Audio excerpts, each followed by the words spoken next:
Are you coming up for my pipeline review next week? I'm out next week. I'm taking the family to the World Cup. Well, will you have this deal closed before then? Certainly hope so.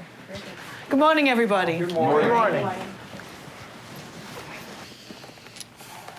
Forest Air. Pricing and returns look good? We're all excited about this opportunity. It's not that big. Agreed, but it's strategic. Richter International's oil and natural gas holdings are global.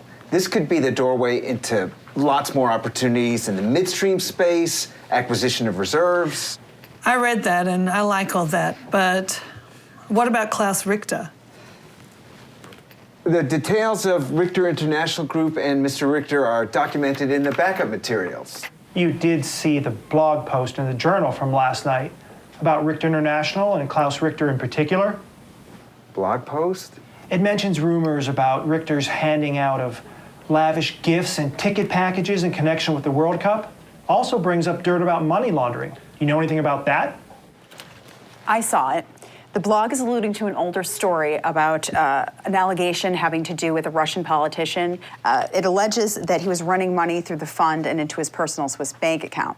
Now, Richter, he took the position that he didn't know about it, but his chief commercial officer and chief financial officer resigned.